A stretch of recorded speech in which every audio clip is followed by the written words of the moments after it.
sou a Karen, neuropsicopedagoga, e eu te ensino a começar os seus atendimentos e viver de neuropsicopedagogia. A síndrome de Down, então o que ela é a síndrome de Down? A síndrome de Down, ela é uma condição genética, isso mesmo, caracterizada pela trissomia do cromossomo 21, exatamente. E essa condição ela foi reconhecida então em 1866 pelo médico John Langdon Down. Por isso se tornou a síndrome de Down, porque leva o nome, né, do médico. Vocês sabem, né, que na ciência, na medicina, quem descobre alguma coisa acaba colocando o seu nome em homenagem para que sempre seja lembrado o seu nome, né? E ele verificou então essas semelhanças físicas entre as crianças que apresentavam algum tipo de deficiência intelectual. Bom, antes da gente falar mais sobre a síndrome de Down, vamos entender por que a síndrome de Down é uma síndrome, tá? A síndrome de Down, ela é considerada uma síndrome. Síndrome é aquela condição, tá?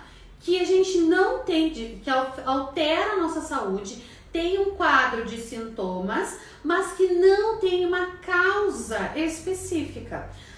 Por exemplo, a palavra síndrome, ela vem de síndrome, que é grego, tá? Então, essa palavra síndrome, ela vem do grego e ela traz, significa reunião de sintomas, né? Significa uma reunião. Então, quando a gente tem um conjunto de sintomas, a gente tem um quadro de sintomas, mas que nós não temos uma causa conhecida, uma causa especificada, a gente chama de síndrome. Isso para qualquer síndrome. Por exemplo, pessoas com síndrome pós-Covid, com certeza você já ouviu isso em algum momento nos últimos anos, síndrome pós-Covid. Que a pessoa ficou lá, às vezes, com um problema respiratório, né? Ou um problema de memória. O que acontece? Ninguém sabe ao certo o que aconteceu que levou a pessoa que teve o Covid, foi recuperada da Covid e desenvolveu essa doença. Então, a gente chama de síndrome, porque a gente não sabe o que levou àquele quadro clínico. No caso da síndrome de Down, a gente sabe o que é a síndrome de Down. A síndrome de Down é a trissomia, né, uma alteração genética que ocorre no par 21 do cromossomo, onde tem 3 cromossomos ao invés de 2. Né? O normal são 2 cromossomos, por isso que chama par. E no cromossomo 21 acontece a trissomia. Mas por que então que a síndrome de Down continua sendo síndrome? Se a gente sabe que o que ocasiona é essa trissomia, essa alteração genética. Ela continua sendo síndrome porque ninguém sabe o que causa a alteração genética. Então a gente não sabe o que é que leva, né, a acontecer essa mutação nesse par cromossômico, tá bom? Então por isso que ela é uma síndrome. Voltando aqui, falar da síndrome. Vamos lá. Quem tem então síndrome de Down apresenta uma personalidade muito afetuosa. Quem conhece, quem convive, sabe, né? E por isso fez surgir essa expressão, né, do cromossomo extra como uma porção extra de amor. Vocês já ouviram falar da síndrome do amor? Então, as pessoas chamam, né, a síndrome de Down como a síndrome do amor, porque eles são muito afetuosos mesmo. Bom, a síndrome também, ela não apresenta nenhum tipo de prevalência sobre classe social, raça, gênero, né? Como eu falei para vocês, a gente não sabe exatamente o que desencadeia, né, essa mutação. No entanto, existe um fator que já se percebeu que é o fator de risco, a idade da mãe. Mulheres que são mães a partir dos 35 anos, elas têm uma tendência, têm um risco a mais. Não quer dizer que todas as mulheres acima de 35 anos vão ter aí crianças com síndrome de Down, mas existe um fator de risco genético a mais, né, para que essas crianças nasçam com síndrome de Down, tá? No caso, a minha mãe mesmo, ela teve o meu irmão com 36 anos, ele não tem síndrome de Down, então não é um fator determinante. Olha só a importância desse termo. Não é um fator determinante, é um fator que eleva o grau de risco, tá? Isso é importante a gente saber.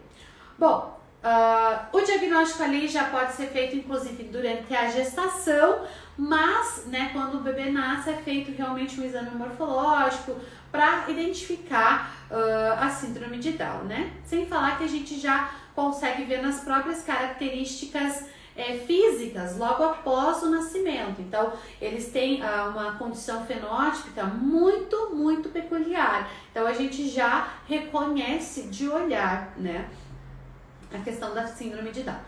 E o portador, então, dessa síndrome de Down, ele vai ter uma maior probabilidade de desenvolver alguns problemas de saúde, né? Muito provavelmente vão decorrer aí dessa alteração, dessa mutação genética.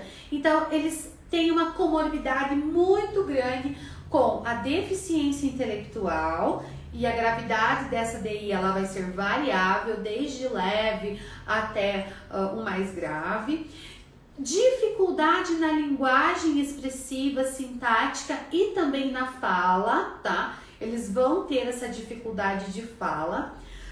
Hipotonicidade, que é aquela falta de força muscular, e dificuldades motoras, pode ver, né? A pessoa com síndrome de Down, normalmente ela tem assim, o seu corpo, né? É mais, não é gordinho, mas é mais fofinho, assim, tem mais gordura, né, e menos massa muscular. Eles têm uma dificuldade de criar e gerar essa massa muscular. Por exemplo, pessoas que têm um desenvolvimento típico vão praticar uma atividade física, né, fazem um exercício, elas conseguem fazer de maneira fácil, não fácil, mas é uma maneira mais intuitiva para o organismo, a troca, né, da massa gorda pela massa magra. As pessoas com síndrome de Down, elas têm muita dificuldade. Por mais que elas mantenham uma rotina de atividade física, elas vão ter dificuldade de ganho de massa magra. Por quê? Porque eles têm essa hipotonicidade. As fibras musculares, elas são fracas, elas não conseguem ser umas fibras fortes. Então, por isso que eles têm, geralmente sempre estão cansados, têm essa fragilidade com relação à sua massa corporal.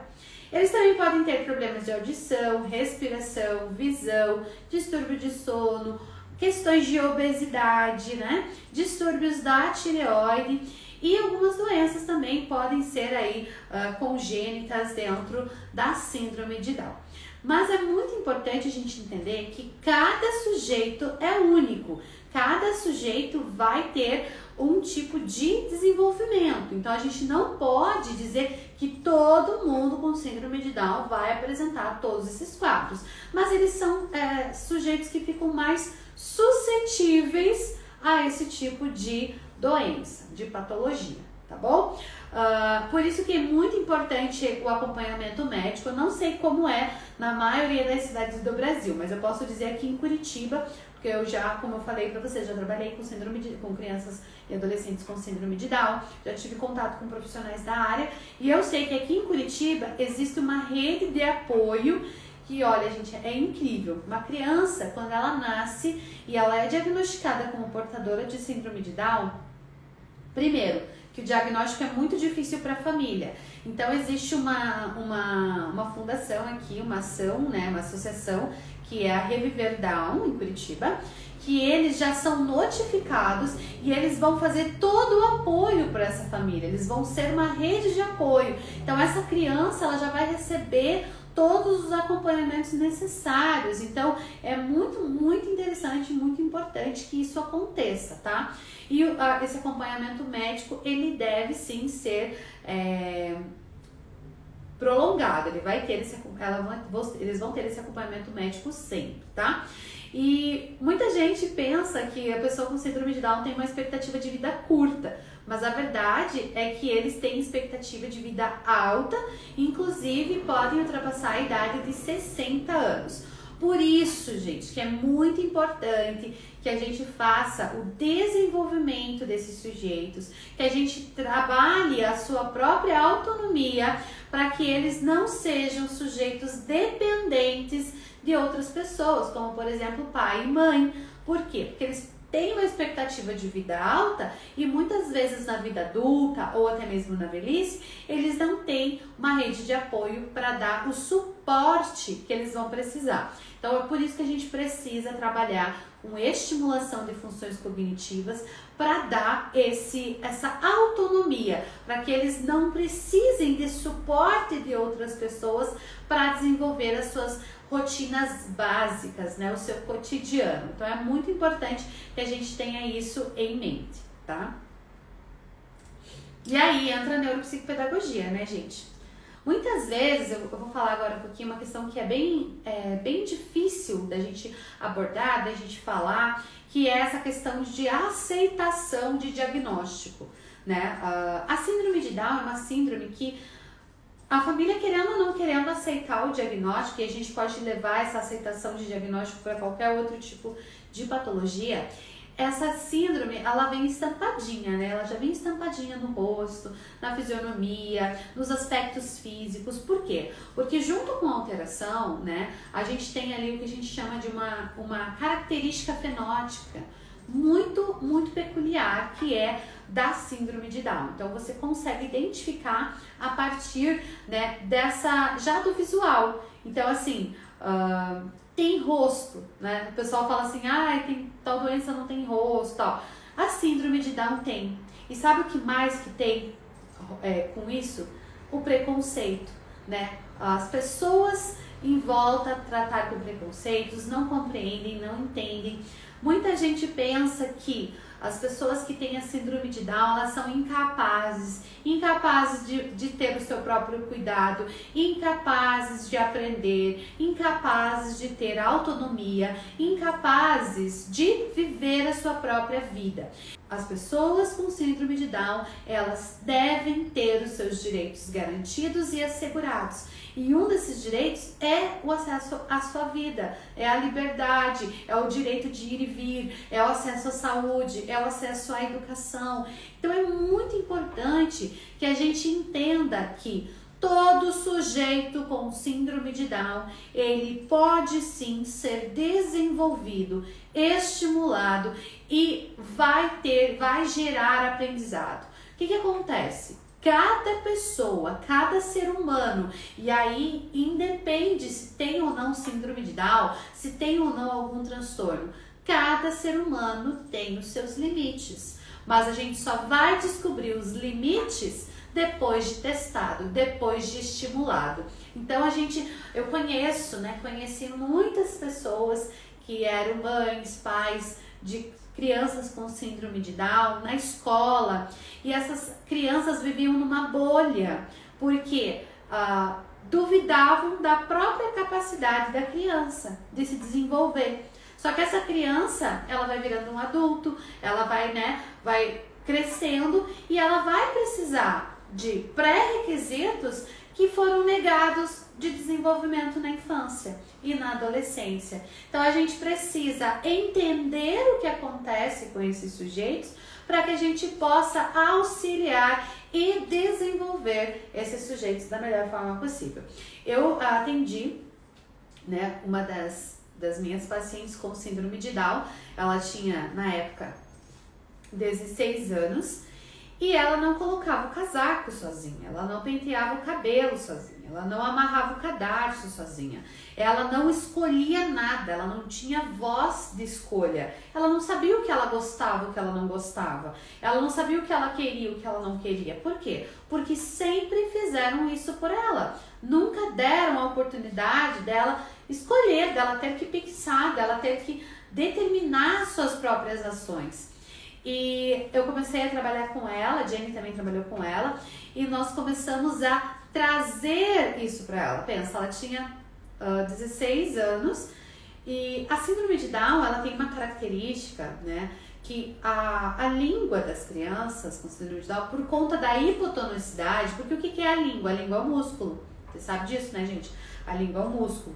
Então, se você tem uma musculatura forte, você tem o controle da língua. Agora, se você não tem força muscular, o que acontece? A língua é mais solta, né? Ela fica relaxada. E a língua relaxada, ela é maior, ela fica, às vezes, soltando saliva, né? A saliva vem e fica aqui nos cantinhos da boca. E essa minha paciente, ela tinha esse problema. Então, o que eu fazia? Eu não falava pra ela, limpa essa boca, engole essa saliva, nossa, pra que juntar baba, tá babando, né? Como eu já vi pessoas fazendo. Eu nunca fiz isso. O que eu falava? Eu tava conversando com ela, eu parava, eu falava, nossa, vamos respirar um pouquinho? Né? Respira. E agora? Agora é hora de engolir a saliva. Vamos engolir a saliva? Por quê? Porque eu também engulo a minha saliva. Embora eu não precise ficar falando e pensando sobre isso, eu já automatizei esse processo. A criança com síndrome de Down não automatiza se a gente não ensinar. Existem processos que precisam ser ensinados. O que aconteceu? Em menos de um mês, ela já não tinha mais esse problema com a saliva. Ela engolia a saliva, porque ela aprendeu que ela podia engolir a saliva, que era normal, todo mundo fazia isso, que dava para fazer. Então, assim, coisas pequenas, coisas sutis, coisas de dar escolhas, né? Dar essa tomada de decisão, coisas de trabalhar e exercitar funções executivas, porque síndrome de Down normalmente está associada à deficiência intelectual. E a deficiência intelectual, crianças com deficiência intelectual, né, sujeitos, enfim, eles vão ter uma baixa cognitiva. Isso já está do transtorno intelectual. Então, eles vão ter uma dificuldade nas funções executivas, dificuldade na memória de trabalho, dificuldade de linguagem, dificuldade de resolução de problemas. Então, tudo isso deve ser trabalhado com crianças e adolescentes com síndrome de Down, tá? Tudo isso deve ser trabalhado com crianças e adolescentes com síndrome de Down. Eu separei aqui algumas atividades simplíssimas, tanto que, tirando um instrumento que é comprado, o restante eu mesma confeccionei, e tirando o livro, né, gente? Por quê? Porque eu não trouxe o livro que eu confeccionei para trabalhar, senão se tivesse aqui eu ia mostrar para vocês, tá? Mas para a gente trabalhar no desenvolvimento das crianças com síndrome de Down. E aí eu falo para vocês uma coisa, pode trabalhar, para trabalhar isso aqui com crianças com síndrome de Down? Sim. Posso trabalhar com crianças com TDAH? Sim. Crianças com TEA? Sim. Crianças que não têm nenhum transtorno? Sim. Crianças que têm dificuldade de aprendizagem? Sim. Crianças que têm dislexia? Também. Por que, Karen? É uma coisa mágica? Não. É porque nós estamos desenvolvendo funções cognitivas e todas as crianças precisam desenvolver as mesmas habilidades que são preditoras da aprendizagem. Então não importa, tá? Só quero deixar isso bem claro. Bem claro, que se algum outro dia eu vier aqui mostrar o mesmo instrumento para você usar com outra criança, com outro diagnóstico, você vai falar, nossa, mas isso aí não era para usar com síndrome de Down? Era, mas é para usar com todos, porque nós vamos desenvolver as funções cognitivas, as habilidades que são requisitos e pré-requisitos para a aprendizagem, tá bom? De uma maneira geral. E crianças, elas vão precisar desenvolver as mesmas coisas. Por quê? Porque são seres humanos que têm os mesmos marcos de desenvolvimento, alguns mais prejudicados do que outros, e por isso precisam de mais suporte, de mais estímulo do que outras crianças, tá bom? Só quero deixar isso bem claro. Jogo da memória. Olha que dificuldade, minha gente. Vou até mostrar pra vocês um pouco, vou fazer um suspense aqui com a minha caixinha, tá? Mas olha o jogo da memória que eu trouxe pra vocês verem. Um jogo da memória que eu mesma fiz, que, olha só, eu mesma plastifiquei. Vou falar pra vocês então, esse tema foi um tema exclusivo que eu trabalhei sobre Olimpíadas, porque era época de Olimpíadas, tá? Então, podem ver, é um tema de Olimpíadas. O jogo da memória tem os símbolos olímpicos, então, a tocha, tem o lema olímpico, tem o juramento olímpico, enfim, várias imagens que eu fui pegando. O hino olímpico, vocês sabiam que tem um hino olímpico? Os aros olímpicos, o que representam, tá? Eu gosto sempre de trazer coisas com significado. Eu tinha um paciente que ele adorava esportes, ele adorava, ele tinha um hiperfoco muito grande com isso, então eu desenvolvi um jogo da memória, tá? De Olimpíadas. E eu falava com ele, desenvolvendo e tal, e era muito legal. A gente fazia bastante coisa sobre isso. Inclusive, o meu plano de intervenção com ele foi um plano que tinha todo um circuito olímpico, só para vocês terem uma ideia. Então, o que eu fiz? Eu desenvolvi, tá, o joguinho da memória, coisa simples, você pode criar. Eu vou te falar como que eu fiz isso aqui. Na época, eu não tinha uma impressora colorida. Pera, eu ainda não tenho uma impressora colorida. Então, eu selecionei um monte de imagem, coloquei numa folha, tá, num arquivo, e fui de maneira gráfica para imprimir a folha colorida. Esse papel aqui é o papel criativo, colorido, um papel normal, folha simples. Aí eu imprimi os nomes na impressora laser, que era mais barato, eu tinha em casa, imprimi preto e branco, separado, juntei os dois no cartãozinho e plastifiquei com polazil e chapinha de cabelo. Vejam, tem desculpa para não fazer um jogo da memória para estimular o seu paciente? Não tem desculpa. Se tinha, não tem mais, tá? Ó, não, eu vou te mostrar ainda que você pode fazer com outra coisa, ó, jogo da memória. Aí eu tenho aqui um outro jogo da memória que eu também fiz, que foi antes dessa minha técnica aqui de imprimir, foi por isso que eu imprimi esse aqui, vocês vão entender por quê, que eu usei da minha belíssima letra para escrever. E não deu muito boa, porque não fica muito padrãozinho, eu sou muito perfeccionista, mas era o que eu tinha pro momento, foi o que eu fiz. E esse jogo da memória é um joguinho que pode ser usado não somente como jogo da memória, ó. Aquarela, vamos ver se vocês reconhecem o que é isso aqui. Castelo, ó, gaivota, guarda-chuva. Quem reconhece o que é isso aqui, gente? Sol, luva. Assim fica meio desconexo, né? Mas, ó, você pode trabalhar como jogo da memória. E você viu ali que eu coloquei músicas? Isso aqui é uma música. Uma música. Vamos pôr na ordem da música? Numa folha qualquer eu desenho um sol amarelo. E com 5 ou 6 retas é fácil fazer um castelo. Corro o lápis em torno da mão e me dou uma luva. E se faço chover com 2 riscos tenho um guarda-chuva. É isso aí. Se um pinguinho de tinta cai no pedacinho azul do papel. Ó, azul do papel, ó. Num instante imagino uma linda gaivota voar no céu. E a música é essa aqui, ó, aquarela, muito bem. Então, ó, pode trabalhar música, pode trabalhar sequência, que nem essa daqui.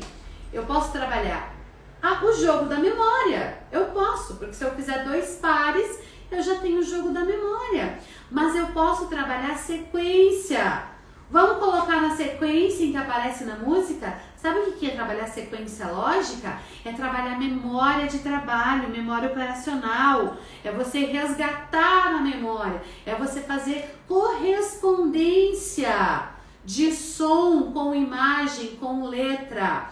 Então, olha só, você vai trabalhar isso aqui com crianças com síndrome de Down. Você tem o jogo da memória, depois você divide, cada um fica com uma peça, você fica com uma, o teu paciente fica com a outra, e você vai colocando na sequência que vai aparecendo na música.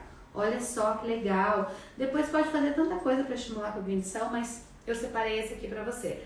Falando ainda em música, você pode fazer uma caixa de música. Uma caixa que você pode abrir aqui em cima, ou então pode ser uma sacolinha, uma bolsa, que você coloque imagens que podem se tornar uma música. Por exemplo, deixa eu ver se tem algum aqui. Deixa eu ver.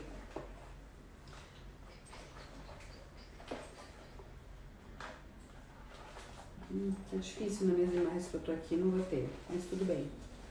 Ah, tem uma imagem. Por exemplo, você tem um monte de figuras, pega uma. Que música vem na sua cabeça quando você vê essa imagem? Que música? Alguém bota uma música aí pra mim. Eu vou cantar, vocês não podem pôr essa, tem que escolher outra, tá? Lá vem o pato, pato aqui, pato acolá. Lá vem o pato para ver o que é, tá? Mas pode ser um pintinho, sei lá, pintinho amarelinho, tá? O que você representa, o que representar pra você, tá? Deixa eu botar esse aqui. Bom, então vocês viram, ó. Esse aqui eu fiz também, gente. Mandei imprimir as gravuras, cortei, colei, Como que eu plastifiquei, gente? Como que eu plastifiquei? Deixa eu ver se eu tô com o Polazil aqui. Senão, eu vou pedir de novo a ajudinha da Renata. Ir lá nas gavetas, eu acho que estão perto da janela, e pegar os plastificadores, tá bom? Já mostro pra vocês como que eu plastifiquei, tá? Com a ajuda da Renata. E olha como eu adoro plastificar as coisas, gente. Ó, outro jogo que a gente tem aqui, ó. Dominó. Dominó. Plastificado, também fiz, ó, dominó. E esse dominó aqui, gente, é o dominó que eu fiz com as palavras africanas. Então, tudo, você vê que tudo tem significado aqui nesses materiais. A gente tem, obrigada, Renata, o jogo da memória de Olimpíadas. A gente tem jogo da memória com canção, com música, aquarela. Dominó com palavras africanas. Então, tudo tem eu gosto de fazer coisas com tema, eu sou muito temática. Que mais que você vai utilizar para exercitar, desenvolver essas funções? Aqui, gente. Só a prancha pra mim também. Tá? Tem uma prancha aqui, gente, de cabelo, óbvio. Então, ó, isso aqui é o Polazil, tá? Esse aqui é o de plastificar documento, tá? Aí você tem aqui, ó, Polazil. O que você vai fazer? Você vai pegar a tua imagem, tá? A tua folhinha, vai colocar ela aqui. Depende do tamanho que você comprar, tá? Por exemplo, esse aqui, deixa eu ver se tá assim, ó. Esse aqui daria talvez assim, ó, 2 folhinhas. Mas você vai colocar ela aqui. Você vai pegar um papel, de preferência, sabe aqueles papéis saquinho de pão? Ou papel craft, ou papel de envelope, que é mais grossinho. Se não, você pode pegar um sulfite, tá? Mas você dobra ele aqui no meio e você vai dobrar mais uma vez ele no meio, tá? Daí você vai colocar o cartãozinho aqui dentro, bem bonitinho. Não pode ficar aparecendo o plástico. O plástico tem que ficar dentro aqui. Você vai esquentar a prancha de cabelo e vai fazer assim, ó. Pronto. Vai passar umas luzes aqui. Daí você vira o papel, daí você vai passar do outro lado, não vai se queimar, por favor. Aí você tira, dá uma olhadinha, se não tiver bolha, se não tiver nada, tá plastificado. Depois é só cortar as beiradinhas pra não machucar, né, ou se for menor o papel, tá bom? É assim que eu plastifico, simples assim. Vamos lá? Gostaram da dica de plastificação no meio da live do síndrome de Down, gente? O que é isso? Vamos lá. Outro instrumento legal, outra atividade legal de você fazer são reconhecimentos, ó. Eu gosto de usar, esse aqui eu comprei os círculos separados e comprei as mãozinhas, tá? E os pezinhos também. E aí eu vou colocando, né, sequências para fazer desenvolvimento motor. Por exemplo, mãozinha significa palma. Pezinho, bater o pé no chão. E aí a gente faz uma sequência rítmica, né, de desenvolvimento aí de mão e pé para desenvolver coordenação, praxia, lateralidade, motricidade, tá bom? Você pode fazer também para andar, para fazer um trajeto andando. Então dá para usar coisas simples, gente, coisas simples. Ó, uma caixa musical, eu falei, você pode usar contação de histórias, Por exemplo, pegar um livro de história, contar uma história, tá? Contou a história, essa história aqui é do Charlie Lola, né? Que a Lola fica doente. Eu realmente não estou na dica de nada bem. E a Lola, ela fica doente, daí ela começa a falar que ela tá doente, que ela não tá conseguindo sentir o gosto de nada, sentir o cheiro de nada. E o Charlie tenta ajudar a Lola de tudo que é jeito. O irmãozinho fofo, né, esse Charlie. Mas ele não consegue. Enfim, depois ela fica melhor e tal. E quem fica doente é o Charlie, porque daí ele ficou cuidando da Lola e pegou o resfriado da Lola, tá? Então, é muito legalzinho esse livro. Você vai contar a história. Depois você vai voltar e vai pedir para ele contar para você, para ela contar para você, a partir da memória que ela tem das imagens ou da habilidade que ela tem de criar uma história a partir das imagens, tá? Isso é muito importante para desenvolver raciocínio lógico, desenvolver resolução de problemas, desenvolver a criatividade. Então, né, e a sequência lógica, temporal, é muito legal, tá? Você pode usar um livro ou você pode deixar a criatividade aflorar, por exemplo, com uma caixa secreta, onde você começa a contar uma história e você vai tirando objetos. Por exemplo, era uma vez uma bailarina feliz que morava numa floresta encantada. E nessa floresta encantada também morava um... Aí você mostra e aí a criança tem que continuar. Cada peça que você pega muda a narrativa, muda o narrador. Ela vai ter que criar uma história, desenvolver pelo menos uma frase, né, do macaco, o nome, o que ele fazia, o que ele gostava, e a gente vai tirando elementos novos para continuar a contação de história. Veja, você vai estar desenvolvendo as habilidades mais complexas, que são o resgate da memória, né, memória semântica, a linguagem, que é super complexa, a construção de narrativa a partir de um elemento surpresa. Então, veja só. Gente, fala pra mim que vocês não têm coisas de EVA, assim. Conta pra mim. Se você não tem, providencie. Pode ser cartãozinho, gente. Pode ser, tá? Não tem problema. Não precisa ser EVA, não, tá? Pode ser cartinha, pode ser outros materiais. Pode ser, deixa eu ver, acho que não tá aqui. Pode ser brinquedos, não tem problema. Mas precisa desenvolver essa ludicidade, tá? Precisa desenvolver essa ludicidade.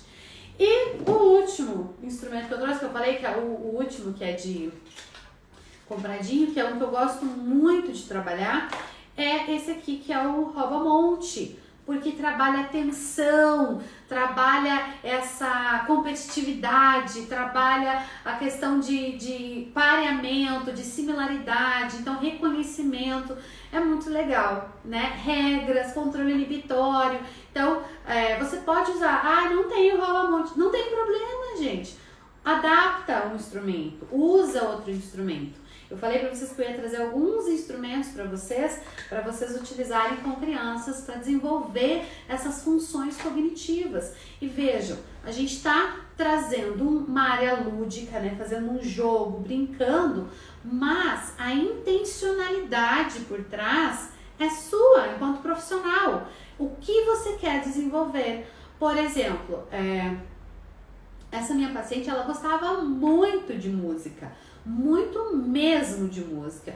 Então eu tinha a caixa de música, onde eu tinha uma caixa, ela já era adolescente, então óbvio que eu não ia fazer uma caixa musical com isso aqui, né, com EVA. Sabe o que eu fiz? Eu não tenho eles aqui, mas eu fiz assim, ó, palavras, plastifiquei várias palavras das músicas que ela gostava e ela sorteava uma palavra. E olha só, a memória de trabalho, ela é super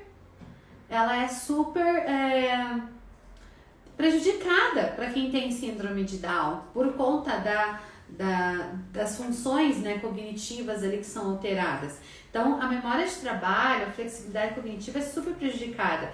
Então, o que acontecia? Eu pegava as palavras que tinha nas músicas que ela gostava, e aí ela tinha que lembrar qual é a música daquela palavra, qual é a música daquele palavra. Por exemplo, a gente sabe que essas cartinhas aqui são da música Aquarela, mas se eu tirar uma cartinha e falar, não pode ser a música Aquarela, que música você cantaria com a palavra sol? Na minha cabeça já veio um monte. Que música você cantaria com a palavra venha sol? Por exemplo, meus stories, né, gente? Música eu conheço, se é do Stories, se é do Rios.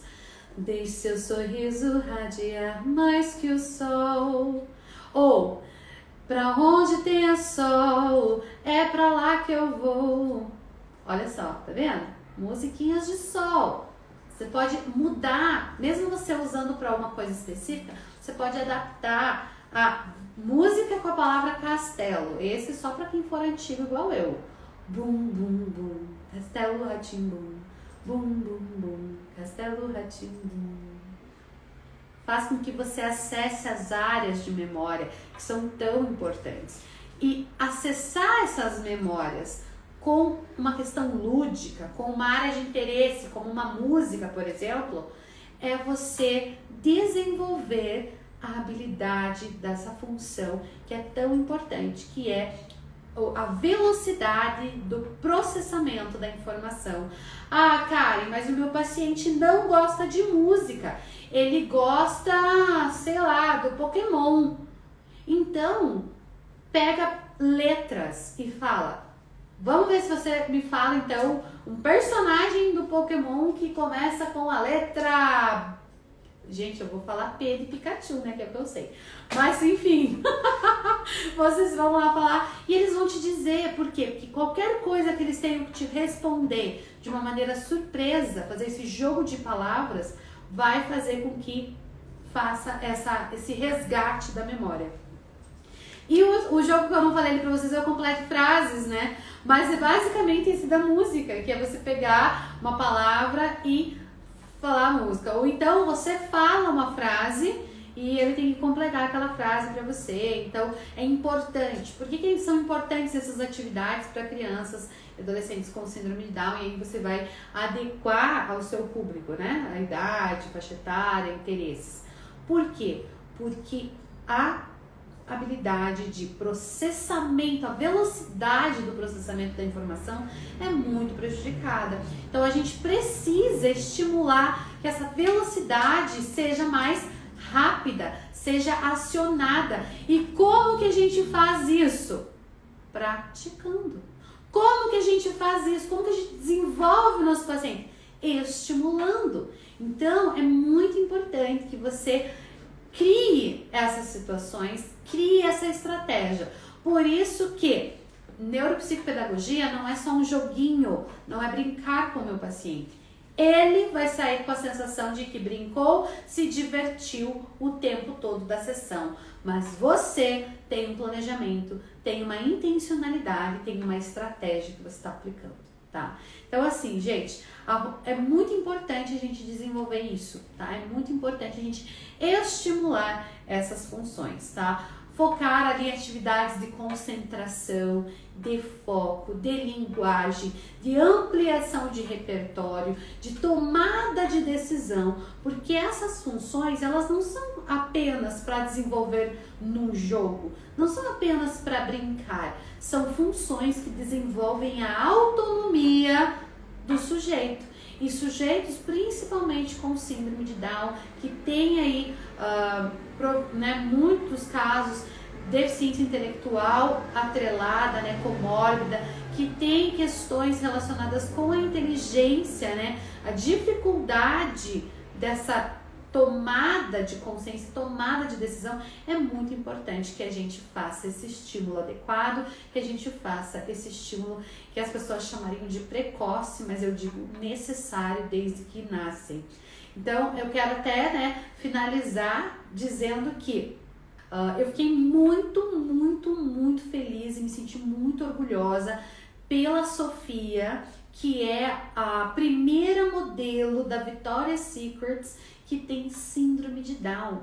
Gente, ela tá fazendo um movimento belíssimo de inclusão, porque o mundo da moda é um mundo muito cruel. Ele é um mundo muito cruel para pessoas que têm o seu desenvolvimento típico, normal, dito normal. Imagine para pessoas que são excluídas por alguma questão como, a síndrome de Down. Então, ela tem sido porta-voz da síndrome de Down, ela tem sido um modelo e, mais do que isso, ela tem sido representatividade para essas meninas, principalmente, que já sonharam um dia em ser princesas, já sonharam em ser modelo e hoje elas podem, porque a Sofia, se a Sofia pode, todo mundo pode, Aquilo que a gente fala, se alguém já conseguiu, todo mundo consegue. E eu fico muito feliz por esse movimento. E hoje é um dia da gente celebrar esses direitos, celebrar essas crianças e lembrar da importância do acompanhamento adequado. A Palmeira perguntou assim, qual a rotina de uma criança com síndrome de Down? A rotina vai ser a mesma de uma criança normal, dita como normal. A rotina que ela precisa entender de higiene básica, ela precisa aprender como se vestir, se trocar, se alimentar, para que ela não dependa de outras pessoas. Então, tudo que é adequado para cada faixa etária, dentro de uma organização de rotina, dentro de responsabilidades, que a gente vai recebendo responsabilidades aos poucos na vida, é preciso proporcionar à criança com síndrome de Down. Porque não é porque ela tem limitações que ela não tem potencial, que ela não tem direito a ser desenvolvida e estimulada. Então a gente vai trabalhar nesse desenvolvimento, a gente vai trabalhar com essas crianças e assim, vou dizer para você, se você tiver o privilégio de conviver, de trabalhar, de atender uma criança, um adolescente com síndrome de Down, você vai entender o que eu tô falando quando as pessoas falam que é a síndrome do amor, porque eles são amorosos demais, afetuosos demais, carinhosos demais.